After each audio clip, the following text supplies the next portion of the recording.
Assalamualaikum warahmatullahi wabarakatuh. Alhamdulillahirabbil alamin walladzi ja'ala al-laila wan nahara khilfatan liman arada an yattaqara wa arada syukura. Asyhadu an la ilaha illallah wahdahu la syarika lahu wa asyhadu anna Muhammadan abduhu wa rasuluh. Allahumma shalli wa sallim ala sayyidina Muhammadin wa ala alihi wa sahbihi ajma'in.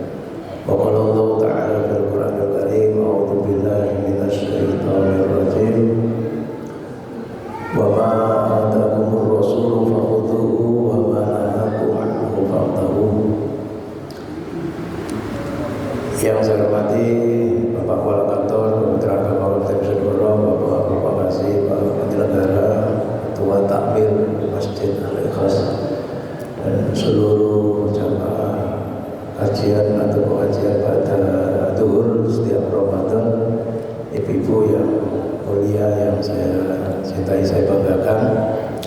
Pertama dan utama sekali kita panjatkan puja dan puji syukur yang mendalam kepada Allah Subhanahu wa taala di hari ke-12 di bulan Ramadan 1446 Hijriah ini. Kita semua dalam lindungan Allah Subhanahu wa taala, dalam keadaan sehat walafiat, aman, damai, selamat, tidak ada halangan, syukur juga dapat melaksanakan jamaah salat Zuhur dengan baik dan dilanjut dengan kajian ini. Salawat dan salam moga terlimpahkan pada junjungan Nabi Agung, Nabi mulia, Nabi akhir zaman, Nabi kita Nabi Muhammad SAW, para keluarga, para sahabat dan pengikut-pengikutnya. Tentu kita berharap kita yang mengaku sebagai umat Muhammad ini kelak juga diakui oleh Rasulullah sebagai umatnya. Kita semua yang amat sangat mencintainya, moga-moga bisa dicintainya, sehingga pantaslah di akhirat kelak kita mendapatkan syafaatnya, pantas pula bersama Rasulullah rombongan masuk surga. Amin. Bapak Ibu yang dirahmati Allah, kajian kita hadis Arba'in An-Nawawi sampai hadis yang ke-9, hadis Tasi. An-Abi Hurairah radhiyallahu anhu, Abdurrahman bin Sakhr qala sami'tu Rasulullah sallallahu alaihi wasallam ma nahaitukum anhu fajtanibuhu wa ma amartukum bihi faf'alu minhu mastata'tum fa innama ahlakal ladzi min qablikum kasratu masailihim wa ikhtilafuhum ala anbiya'ihim. Rawahu Bukhari wa Muslim. Bapak-bapak yang dirahmati Allah, hadis Arba'in An-Nawawi nomor 9 ini Rasulullah SAW menegaskan, mentakkid dari firman Allah dalam Quran surat Al-Hasr ayat 7, wa ma atakumur rasulu fakhudhuhu wa ma nahakum anhu fantahu. Jadi apa-apa yang dibawa oleh Rasulullah silahkan diambil, dilaksanakan untuk pedoman hidup kita, dan apa-apa yang dilarang harus dijauhi. Di hadis ini Rasulullah mengingatkan juga, apa-apa yang telah aku larang atasmu maka tinggalkanlah, dan apa-apa yang aku perintahkan atas kamu laksanakanlah, mastata'un, menurut kemampuanmu. Fa innama halakal ladzi min qablikum, sesungguhnya rusaknya umat sebelum kamu adalah kasratu masail, banyaknya pertanyaan dan perbedaan ala anbiya'in dengan nabi-nabinya. Pertama, kita diperintah untuk meninggalkan larangan apa yang dilarang oleh Rasulullah. Jadi sebagaimana juga dalam Quran surat Ali Imran ayat 31, qul in kuntum tuhibbunallaha fattabi'uni yuhibbukumullahu wa yaghfir lakum dzunubakum wallahu ghafurur rahim. Katakan Muhammad, jikalau kamu mencintai Allah maka ikutilah aku, ikuti Rasulullah. Jadi Rasulullah itu diperintah oleh Allah untuk mengucapkan atau menyampaikan berita kepada para sahabat tentang jikalau kita ini mencintai Allah, dan seharusnya kita memang harus mencintai Allah, karena umat beriman itu alladzina amanu asyaddu hubbalillah. Orang yang beriman itu cintanya kepada Allah amat sangat kuat. Dan syarat untuk mencintai Allah agar nanti yuhibbukumullahu, agar Allah itu mencintai kita, dan tentu kita semua amat sangat butuh cintanya Allah, butuh kasih sayangnya Allah. Bahkan wa yaghfir lakum dzunubakum, biar diampuni oleh Allah, syaratnya adalah fattabi'uni, mengikuti sunnah-sunnah Nabi. Sehingga kalau Nabi melarang, ya kita harus mengikuti larangannya. Mengikuti larangan yang dilarang Nabi itu juga berarti mengikuti sunnah. Jadi ibadah itu bukan hanya melaksanakan perintah, menjauhi larangan itu juga bagian dari ibadah, karena melaksanakan apa yang diperintah menjauhi oleh Allah maupun Rasulnya. Dan amal tukum, apa-apa yang aku perintah padamu fa'alu, yang melaksanakan. Cuman Rasulullah memberikan toleransi kemudahan luar biasa. Mastata'tum, menurut kemampuanmu. Tapi ingat ibu-ibu, bapak-bapak, menurut kemampuan iki ya kudu real, objektif apa adanya. Jangan direkayasa. Jangan-jangan seperti video kemarin itu ya, Mas. Pura-pura semaput, pura-pura kalau terus gak kuat apa digenjong karo Satpol PP, karo digawa ning rumah makan, dicepai makanan langsung matane belelek terus mangan. Kurang asem ternyata belidu. Itu kan berarti pura-pura tidak kuat. Jenengan semua insya Allah puasa ini kuat, tapi jangan terus pura-pura gak kuat, terus bikin muka, gak boleh. Sholat 5 waktu ya kuat, gak usah kakean, apa istilahnya, kakean alasan untuk ales. Bapak-bapak tidak ada alasan untuk tidak menegakkan sholat 5 waktu, kecuali ibu-ibu ada bonus saat haid, saat nifas. Untuk bapak-bapak gak ada alasan, masuk bapak-bapak males, gak ada. Itu artinya harus menurut kemampuan kalau menegakkan kewajiban. Tetapi boleh jadi untuk hal sunnah, ya mastata'tum boleh, sesuai dengan kemampuan kita. Apa yang diperintah Rasulullah ya kita laksanakan. Jangan bahasanya kita menyelisihi. Dalam sebuah riwayat ada seorang namanya Talha yang pekerjaannya itu poso terus, naik siang, naik malam, tahajud terus. Ini kan enggak mastata'tum, berlebihan.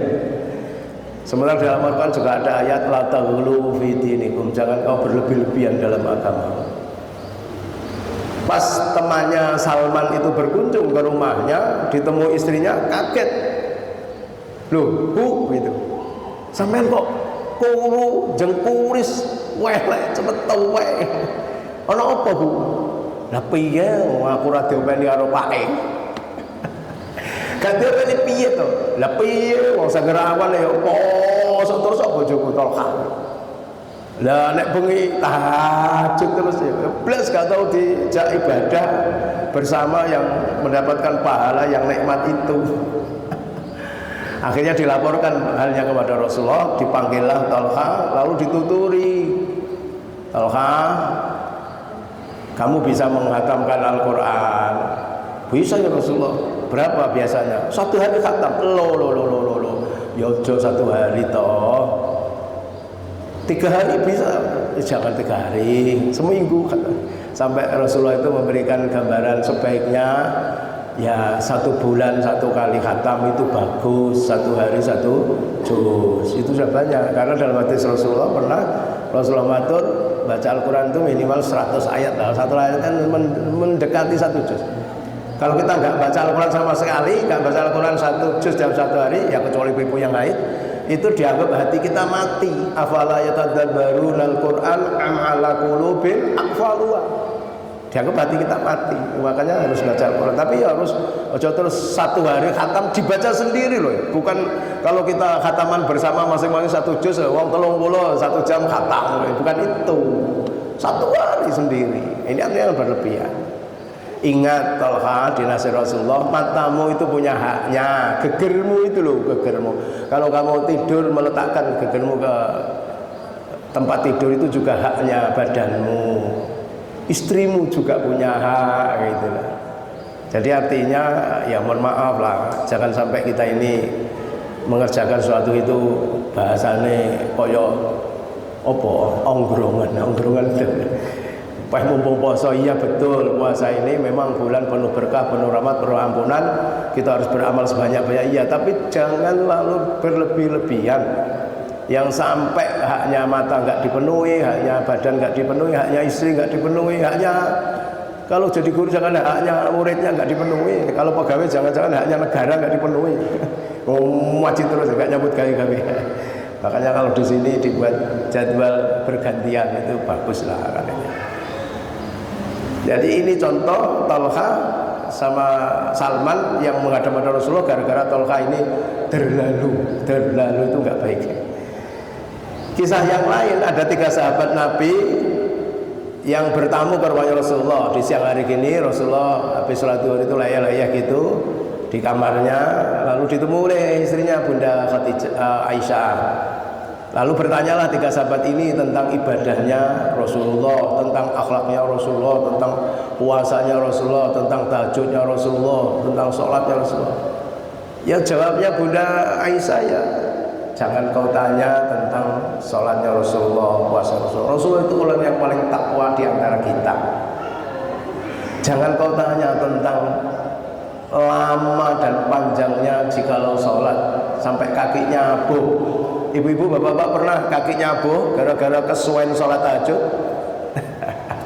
Jangan-jangan kalau bapak ibu abuh sedikit gara-gara asam urat atau kolesterol tinggi. Rasulullah itu kelamaan berdiri sampai abuh gitu. Sampai Aisyah itu pernah menegur, ya Rasulullah, sampai itu kan nggak pernah punya dosa, surga sudah dijamin. Tapi kalau sholat malam, wah ya Allah tahajudnya lupa. Tapi Rasulullah juga tidur gitu. Bukan seperti Tolha tadi, mulai maghrib sampai subuh tahajud sholat tok gitu. Sampai istri ini gak diopen. Sampai pertanyaan istrinya itu, gimana tuh Rasulullah? Kok lupa sekali kalau sholat malam. Sampai Rasulullah mengatur, afala akunu abdan syakura. Apakah saya ini salah jika aku ini ingin menjadi hamba Allah yang pandai bersyukur? Jadi sudah ditakdirkan diampuni dosa, maksum, nggak punya salah, surga sudah jelas jaminannya, masih sholat malam dengan lama dan bagusnya bacaan. Nah kita dosanya akeh, kumenek jaminan surga. Sholat tahajud murung rakaat, 4 rakaat. Ya uga-uga panjenengan boten. Jenengan ibu-ibu ini calon ahli surga semua, pasti sholat tahajudnya luar biasa. 3 orang tadi diberitahu tentang hebatnya Rasulullah seperti itu, lalu dia mengukur diri, loh, nek ngono berarti aku ini yang jauh dari Rasulullah. Kalau begitu, ketiganya berazam, matur kepada Bunda Aisyah, aku ingin tiap malam sholat tahajud terus, nggak pengen tidur saya. Sing sijine aku pengen puasa terus, nggak pengen berbuka. Sing satunya aku nggak usah nikah, mulai nikah diganggu ya. Ya Pak Ustaz, diganggu apa mengganggu? Ya saling mengganggu, saling butuh. Akhirnya didengar oleh Rasulullah. Rasul buka tabir kamarnya, lalu sahabat kamu tadi yang bertiga ngomong begini ya. Rasulullah mendengar. Akhirnya Rasulullah nuturi, aku ini sholat tahajud tapi aku juga tidur. Artinya tidak semalaman aku tahajud terus. Aku ini puasa, tapi aku juga makan. Puasanya Rasulullah itu yang banyak kan puasa Senin Kemis, yang Umul Bid itu. Ya kalau Senin Kemisnya 4, yang Umul Bidnya 3, kan ya 7-8 hari. Enggak terus seperti Bilal yang 1 bulan full, bulan Rajab puasa semua. Kalau nyaingi Ramadan lah. Makanya sampai Rasulullah melarang kalau besok puasa hari ini tanggal 30 Sya'ban nggak boleh puasa, itu supaya ada beda antara 1 bulan sebelumnya dengan Ramadan. Rasulullah juga matur, aku ini juga ibadah, aku ini sholat, aku ini poso, aku ini juga punya istri kan. Istrinya Rasulullah berapa Ustaz? Sama 9 kan. dalam satu hidupnya, tapi dalam satu waktu ya 4. Orang kaya wong Madura bojone 10 dadekne 1. Itu syariat opo? Ya 4, tapi Bunda Khadijah sendiri. Maka bapak-bapak kalau mau poligami menirulah Rasulullah. Maksudnya langkai dulu mayatnya istri pertama baru boleh nikah lagi. Kayak kaji begitu. Artinya Rasulullah waktu punya Bunda Khadijah itu 1 tok istrinya. Begitu Bunda Khadijah meninggal baru nikah Aisyah. Dan bersama Aisyah itulah istri-istri yang tua-tua, janda-janda, bapak-bapak yang mau wayo, eleng-eleng. Setelah istri pertama meninggal nikahnya, yang kedua yang tua-tua. Zainab itu 67 tahun, Saudah itu ya 70 berapa tahun itu dinikah. Terus Maratul Qibtiyah itu juga janda tua, Ummu Salamah itu janda tua. Terus apa lagi? Karena perintah Allah, ini para sahabat mati di medan perang, istrinya janda, gak enek songopeni. Rasulullah itu kalau kamu mencintai umatmu nikahi. Jadi nikah itu karena memberi status kepada janda-janda tua, memberi nafkah, melindungi, bukan sekedar hanya urusan ya. Nah, wong saiki iki nikah wayo iki karena hobi dan karena nafsu, bukan karena solusi. Nek solusi ya seperti Rasulullah. Bapak Ibu, kita lanjut. Jadi perintahnya Rasulullah, kita melaksanakan perintah Allah, menjauhi larangannya, mastata'tu menurut kemampuan kita. Dan melaksanakan kemampuan itu menurut Allah itu yang menurut tupoksi kita bahasanya gitu ya. Umpamanya melarang dakwah amar ma'ruf nahi munkar, mulai dari yad'una ilal khair. Gampang, semua orang bisa melakukan itu, menunjukkan hal yang baik. Guru-guru, dosen, semua ngajar kebaikan, semua orang bisa terima. Sampaian di warung kopi menunjukkan ini baik, sedekah baik, membantu orang baik, semua orang bisa menerima. Yad'una ilal khair. Tapi kalau sudah sampai tahap kedua, ya'muruna bil ma'ruf, mungkin ada orang yang sudah mulai rodok tersinggung. Ayo ini supaya duhur.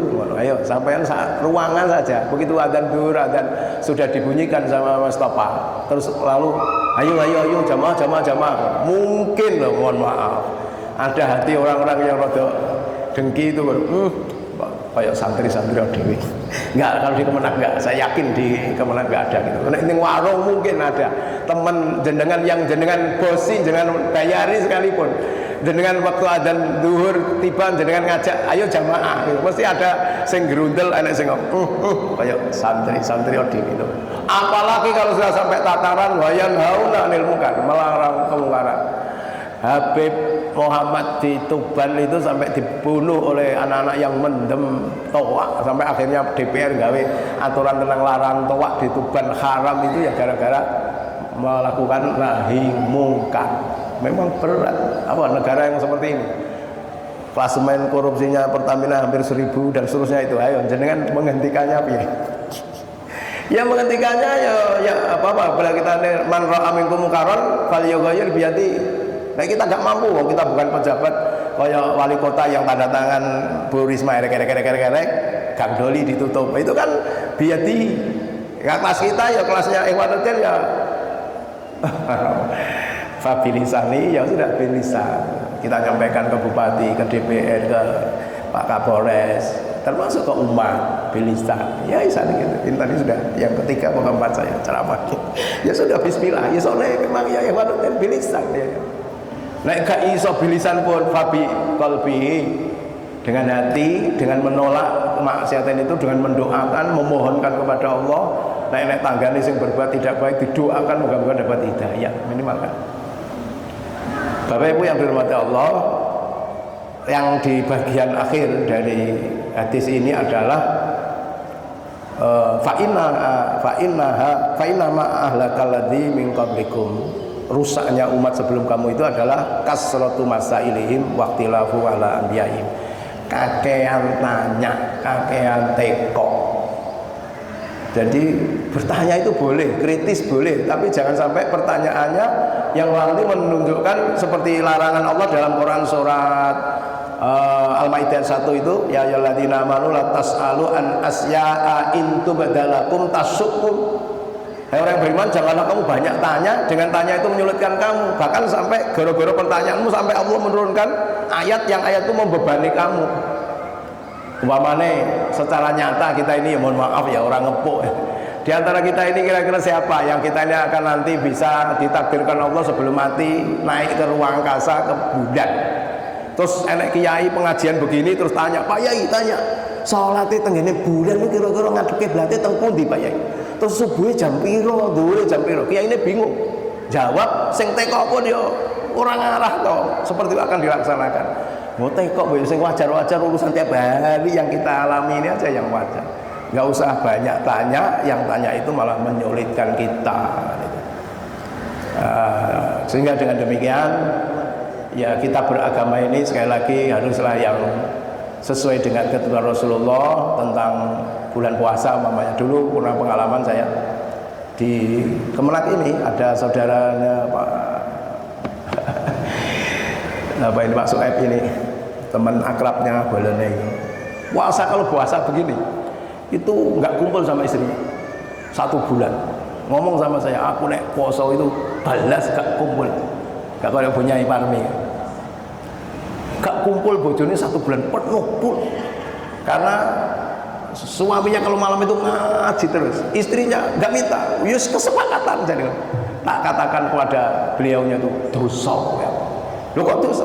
Nyalai Al-Quran. Al-Qurannya itu memang puasa itu minal khaitil abyadi minal fajar summa atimusyam. Di sana ada pada malam hari lailatas siyamir rafasu ila nisaikum. Diperbolehkan bagi kamu di malam hari itu untuk melakukan rafas, untuk berpahala tadi, mengerjakan ibadah. Iya kan, disebut berpahala, dianggap mau ngaji khataman tok, kumpul sama istrinya itu berpahala. Sampai ada sahabat tanya, ya Rasulullah, apakah betul dapat pahala ya Rasulullah kalau saya kumpul sama istri saya? Iya, karena kalau suamimu atau kau berkumpul dengan orang lain yang bukan suami istri kan haram, berarti berdosa. Sehingga kalau kamu kumpul dengan istrimu itu berpahala. Hati soke.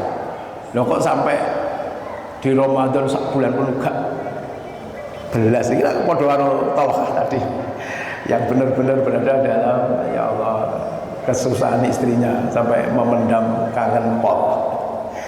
Bapak Ibu yang dirahmati Allah, moga-moga sekali lagi kita bisa proporsional dan kita harus jujur bertanggung jawab atas pernyataan kita. Kalau memang kita sanggup bisa ya harus sanggup, jangan pura-pura gak sanggup. Sedekah 10.000 jadi sanggup tapi ngomong aku gak di duit lo, jangan. Berarti jenengan gak mensyukuri nikmat Allah. Jangan-jangan jenengan sing duit-duit itu ditakdirkan Allah gak di duit tenan.